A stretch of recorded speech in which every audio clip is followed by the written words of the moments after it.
John, you'd start him. This is a great one. This is from Neil, and he says, Saw needs to show up to 7 Mile Casino on Sunday with Scott Kaplan for the Great Friends Hangout. Now, we ought to get 7 Miles Casino to be one of our corporate sponsors. We're working on that too. Cap's done a nice job with what he's doing. We're doing unbelievable things from a number standpoint with what we do on live stream, what we do on Instagram, TikTok, and every other social media platform that John has dragged me into. Yeah, I think it's great. Having these hangouts with fans. I know maybe that might be something we can cook up in the future. Well, we'll talk about something unique and different. We're working on a number of different projects. Okay, here, let's go to SG Sports Talk channel. He said, I would love for Juan Soto to sign with the New York Yankees to team up with superstars such as Aaron Judge and Anthony Rizzo and Giancarlo Stanton and others. Well, remember, he's not a free agent. Now, the Yankees could trade for him, and the Yankees do have a group of young guys. I was told that the Padres really like the outfielder Jason Dominguez, though he got hurt at the end of the season and needed surgery. But, somebody, I guess you're telling me, Sports Talk channel, that you're willing to trade Soto right now because that's the only way he would get to the Yankees. Yeah, I mean, that's the only way. But imagine, the Yankees now have their own Fab Four, right? And is that going to implode on them? I mean, it's not really the formula that works, right? Well, according to the general manager from left field, we're going to start the season with Soto and see if Soto can help deliver this team back into postseason play. And then you worry about free agency when you get to free agency a year from tonight. Next question. Okay, well, the fans are all talking about this Juan Soto deal. John says, get what you can from the Cubs or Yankees. If the Padres can get 2 or 3 prospects, that's a plus. Otherwise, you risk a diminished return or none at all. Boris is hell-bent on free agency. He's going to take his guys to the front of the line. He always historically has done that. I joked about a week ago that when the Padres made that 6-for-1 trade with Washington, they traded not only for Soto, they traded for Scott Boras. They knew that. They had to know that. And then Soto had a phenomenal final 2/3 of the season after failing miserably last season and the first third of this season. Part of me says this team will bounce back. There's too many good players here who all had substandard stats this past summer. Too many good players not to be good next year. But you don't know about the health of the pitching staff. And like I said, if you trade Soto and you're going to lose those 2 frontline pitchers, the starter and the guy in the bullpen, you're not going to have the same baseball team. You're going to have half a roster. Yeah. We don't even know who the manager is going to be either. So a lot of question marks for the Padres. Okay, let's go down here to Daniel. He says, how did the Giants already announce Melvin's hire? I guess they did it in the middle of the World Series, right? No, they did it before the series started. Oh, so in between. You can do it in between series. Okay. And of course, that had been rumored to be out there for a whole week or so before this thing started. So I don't think they violated any rules. Baseball just let them go ahead and do it. Okay. Mike Reed says, fire Preller. Well, there's a bunch of people that no longer think he's a rock star general manager.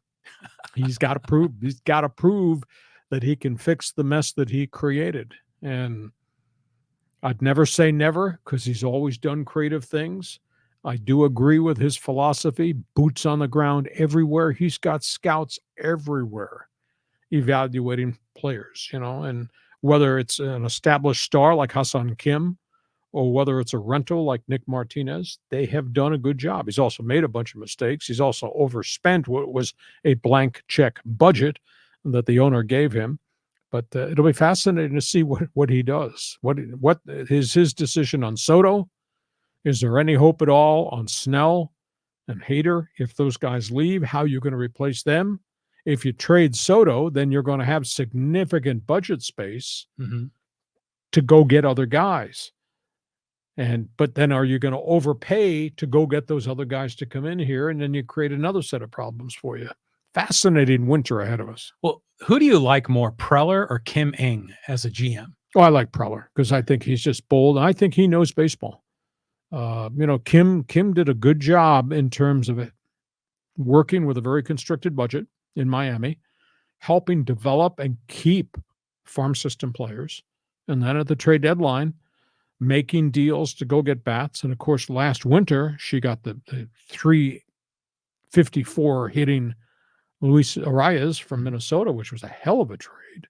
So I think she did a good job. I think this ended up really, really badly, and they got an owner there that's a crackpot in Bruce Sherman. Well, we're going to find out more. This offseason is going to be critical for the Padres. Here's a comment from Ed. He says, how in the world does USC not at least have a decent defense with their recruiting power? Oh, that's a tremendous question. Maybe it's harder to go get defensive players in the transfer portal because maybe there's not that many of them because offenses in college football are so great. But Lincoln Riley has obviously got a deficiency because he did not have good defenses at Oklahoma. He had great offenses. He's got great quarterback and an explosive offense at Southern Cal. The Heritage Hall, they don't have anybody walk through the hallways. It's a superstar defensive player. There's no Ronnie Lotz coming out of USC these days. Or Junior Seau. Yeah, it's a big, big issue. Has it hurt his credibility? Yeah, if they don't get to a significant bowl game and have success second year in a row, he's got a problem. Well, speaking of bowl games for USC, this is from Manny. He says, I was right on October 16th. USC departing gift from the Pac-12 would be the Holiday Bowl or the Sun Bowl. USC fans won't be happy about that. Yeah, they're grumbling. They are really barking right now. And as I told John, they still got to play Oregon, Washington, and UCLA. I mean, if you're freaked out that Cal had, 527 yards against them, can you imagine what's going to happen when they play the Ducks, the Huskies, Michael Penix, or obviously what UCLA is going to do? So they may have a few more losses on their tab before we get to the end of the season. Yeah, it kind of makes you wonder, is SC going to win another game? Is Colorado going to win another game? I guess I'll ask this, and maybe next Thursday when we come back on, somebody else can jump on Fans Forum. Holiday Bowl, would you rather have the Trojans and Caleb Williams come here, or would you rather have Coach Prime in Colorado? Oh, give me Coach Prime, baby. Yeah, I'm all in. Just don't bring the Bruins here. Okay, move on. Okay, let's move on. We got a comment here from Eric, and he says, come on, Hacksaw. Let's talk about the beating Man City put on United. Manchester is blue.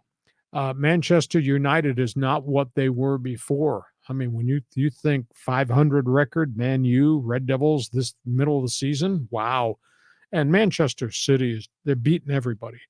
And I guess the shocker to me is they went to Norway and they got Erling Haaland. And he has just scored a ton of goals in a year and a half since he put on the City colors.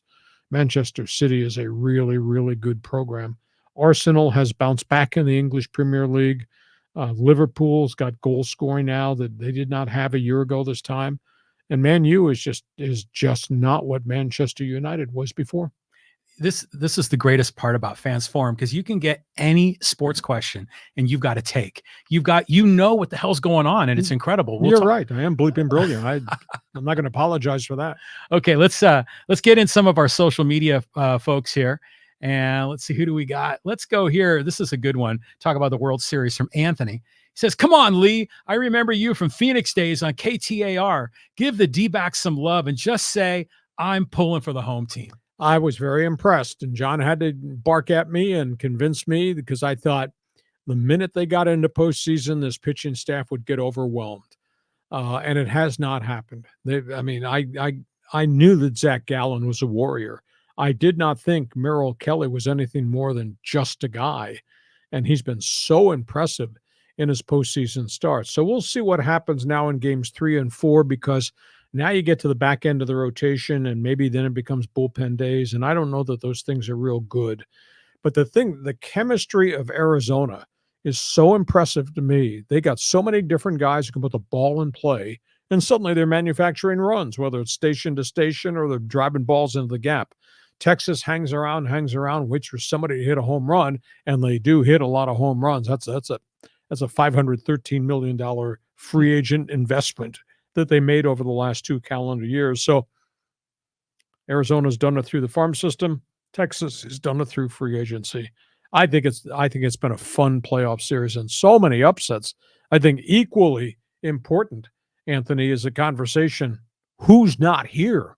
That's as impressive an array of stories as to who failed to get to the World Series compared to who is in the World Series. Yeah, I mean, it's pretty interesting. And this kid, Fat, I think he's going to pitch Game 3 for the Yeah, Diamondbacks. he's got a 2.70 ERA in postseason. Yeah, he's Brandon pretty good. Fat. Yeah.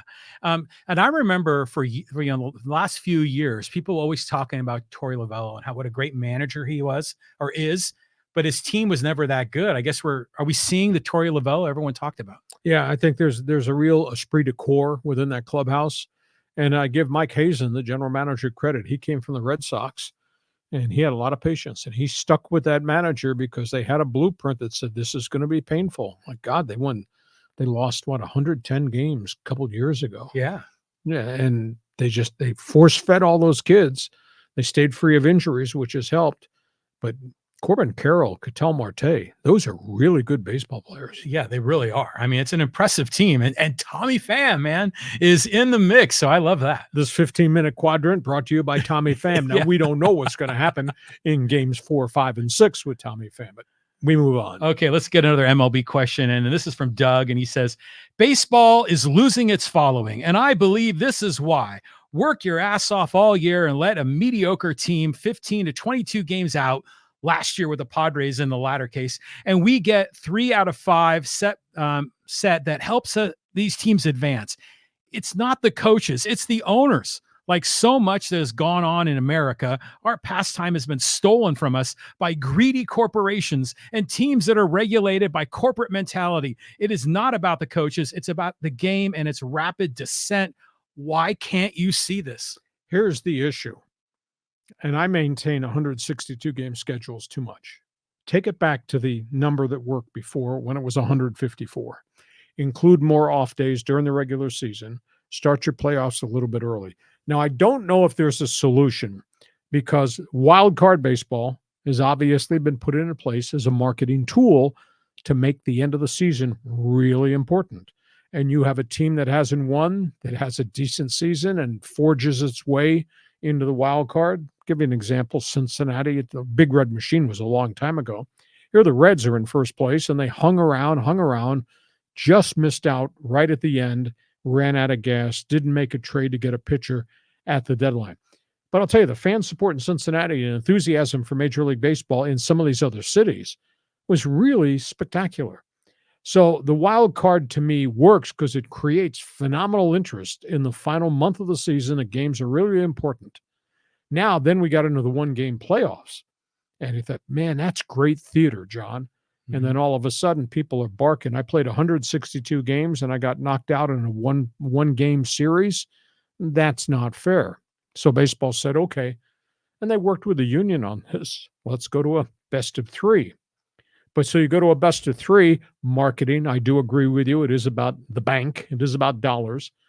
Best of 3 pushes the top teams to a bye week situation. They're off for 5 days. So now they're screeching, we lost our edge. The Dodgers and Atlanta, whatever. Yeah.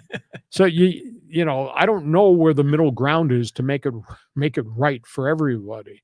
I mean, there's no doubt that if Atlanta was in this World Series, or if the Dodgers had not failed, and they were in the World Series, maybe it'd be a better series. I don't know that there's a perfect solution. I know that Rob Manfred said in the World Series press conference on Friday that his opinion was, we've done a lot of creative stuff, including the rule changes. Baseball has had a huge surge in attendance. Yeah. Our TV ratings are up. We've changed the structure of the postseason. We tend to think that we got this right. Let's give it time to grow and see how it is. Now, Tony Clark, the adversary on behalf of the union, said, I'm not sure I agree with everything that you've done. But at the end of the day, the proof is in the pudding. Games are better. Games are faster. Fans like it. TV ratings have really taken a jump up. And this is must-see TV to see these wild card games and who survived and who got knocked out. I don't know if there's a perfect formula, how to jury rig the schedule so you don't have upsets. You still got to play it on the field, got to play the game. I mean, that's the end of my symposium on baseball. I think it's in a better place now than it was before. I'd like to see it go to 154. Well, Doug says MLB's losing its following. And that's just wrong. That's not true. Like you said, ratings are up, attendance is up, revenue is up. This is a renaissance of baseball that we're experiencing.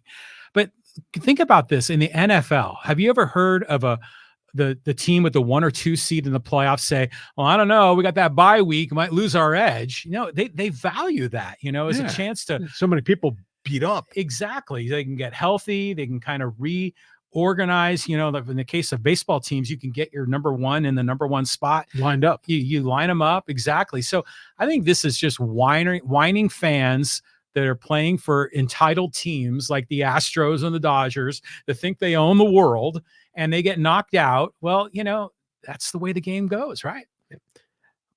They're going to stay with the format they have for probably a couple more years. Maybe they'll re-examine it, but how many times can you tweak it? You don't want to bastardize the whole postseason just because fan in San Diego is not happy with the structure. I think baseball's headed in the right direction. How about a couple more here? Okay, let's get this NHL comment in.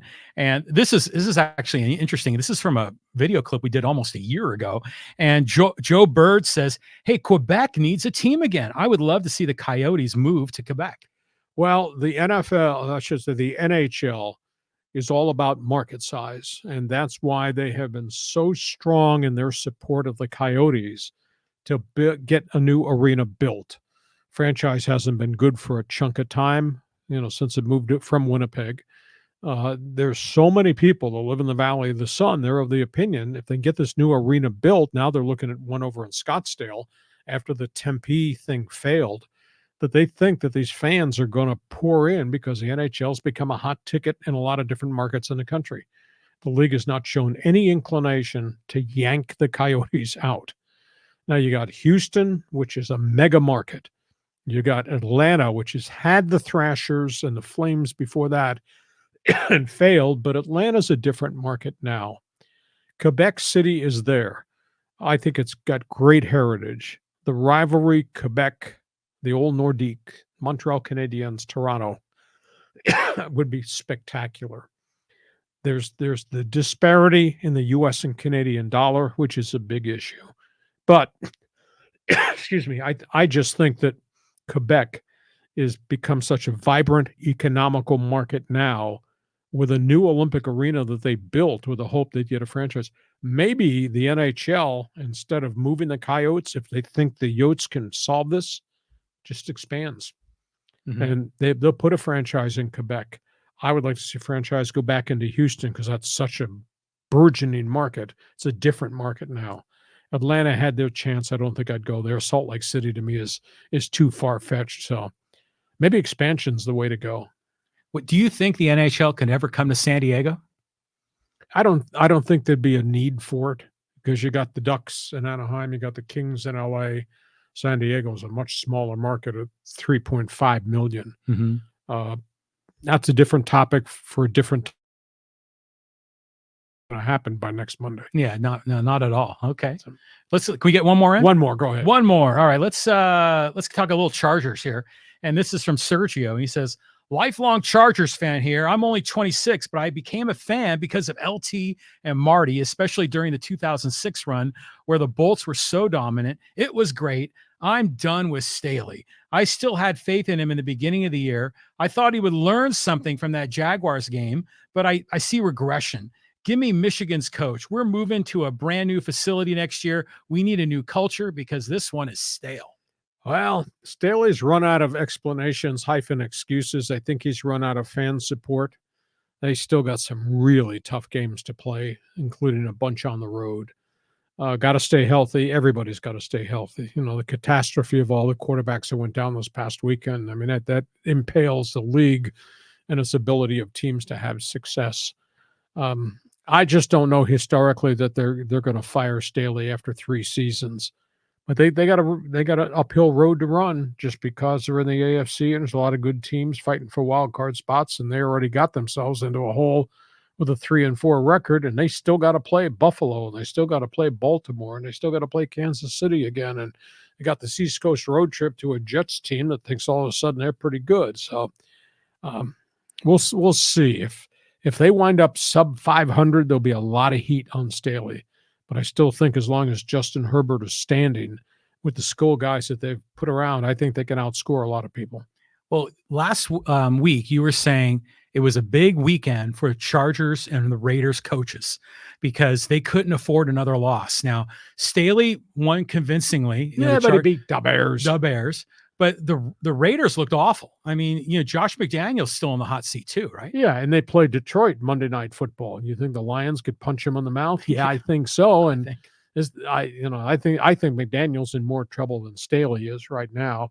But that whole organization's dysfunctional, and the constant churn of players and the blown draft picks and the fallout from the Gruden era and Mark Davis, aka idiot owner. There's not a lot of accomplishment in the Raider Nation. Hey, listen, we hope you've enjoyed. I think we just set a record for the length. I hope you've enjoyed our Monday bonus podcast.